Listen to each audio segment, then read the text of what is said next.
All right, welcome back. We continue. Bob Pompeani, Andrew Fillipponi with you. Andrew, let's get right to the phone lines. We have a lot of people here. Always short on time. I wish we had more time. Let's go to Bill in McKees Rocks, who joins us.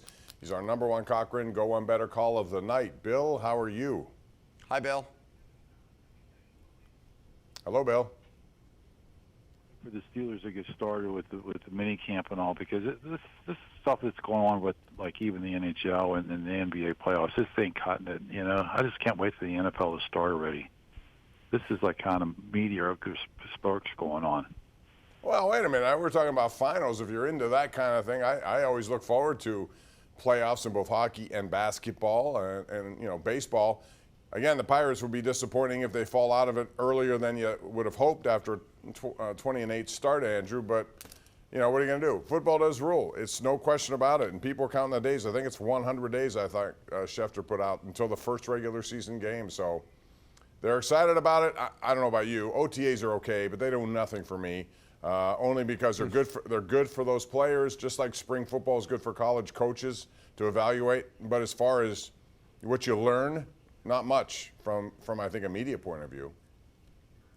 Well, the storylines for the NBA Finals and Stanley Cup Finals are not very sexy. I mean, and I don't even think from a matchup standpoint, if you're just really a geek or a junkie for basketball and hockey, I don't think that the matchups are great. To me, in the last few years, these might go down as two of the worst finals in both sports. It's an 8 seed on both sides.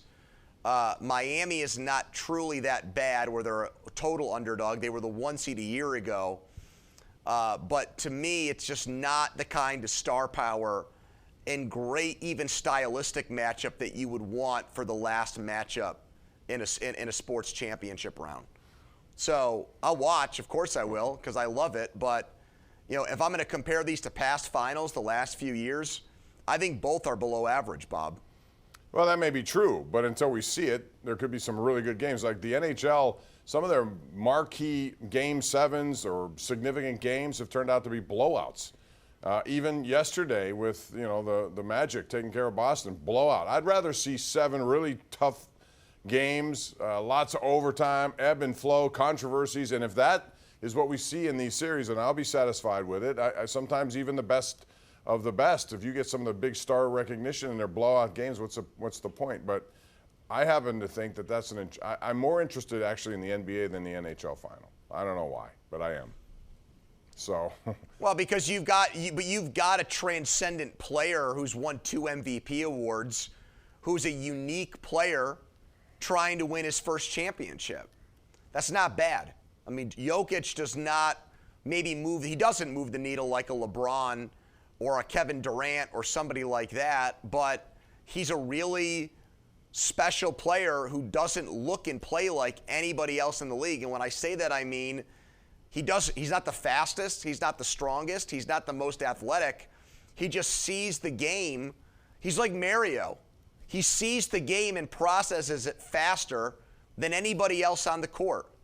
So if you haven't watched Jokic, you owe it to yourself to at least check out some of the NBA Finals. And then the NHL, Bob, I mean, people have just kind of slept on Vegas all year. They had more points than Colorado and Edmonton, and yet all the prognosticators thought both of those teams had a better chance of winning the Stanley Cup out west. Yeah, but they are a very deep team. And, boy, I tell you, they brought in some good acquisitions. You mentioned Eichel, how he could be on his own team, though. He's got guys like Jonathan Marchessault, who's been playing very well. They got a lot of good guys, and they're 4 lines deep. Let's go to Fred in North Huntington. Fred, you're on the sports call. Go right ahead. Bob, thanks for taking my call. Andrew, how you doing? What's up? Hey, Fred.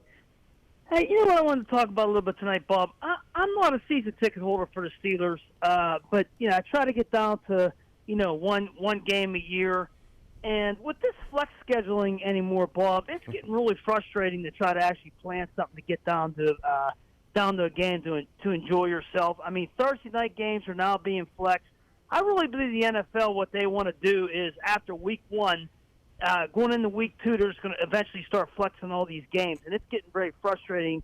To me, as a fan, I don't think they care about their fans when it comes to the scheduling at all. And I'd just like you guys' opinion on that, if you feel Right? frustrated There at are a all. lot of people who feel like you, but they'll never go that early in the season to flex, mostly because you don't know what you have. They're trying to make marquee matchups later. As far as Thursday night is concerned, I think they have a lot of issues with that. Number one, I don't think a lot of people want to pay for Amazon. They have enough problems trying to keep up with the high cost of everything in this inflationary world. So that's a problem. But also, listen, as much as they want fans to go to games, Andrew, the reality is how many more millions are watching? They want that television product to be the number one thing on their agenda, I think, and rightfully so. It's the one who pays the most bills. I think they get it from this perspective, and so do the other sports now. The future is in the streaming. And so many games and so many shows and so many now entertainment options are going streaming. And I think the NFL needs its streaming games to be successful. And the way to do that is to put the best games possible in those streaming spots. And a lot of people get Prime just because they subscribe to Prime through Amazon, not to watch TV shows, but just to get their packages, to get their stuff.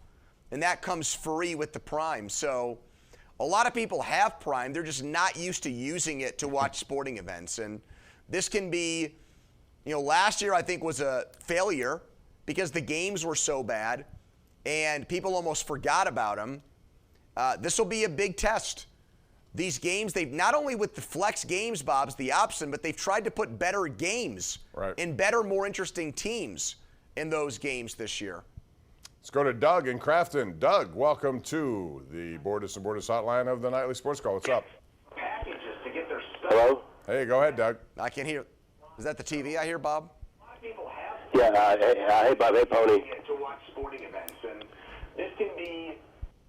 Oh, Doug, you blew your opportunity. I wanted to get you on there, but you got to turn that TV down. So if you want to try again, feel free to do that. We have also, interesting in baseball now, you're going to see a Peacock game. I think it was on Sunday coming up, 11. Sunday, that's right. Is it 11 or 11:30 in the morning? The PNC game, the Cardinals and the Pirates.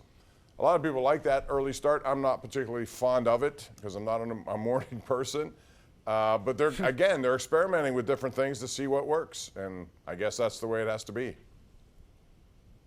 I think baseball has done a good job this year of pushing stuff through that has made the viewing experience a better one, both in person and on TV. With the pitch clock, the pace of the game has improved dramatically.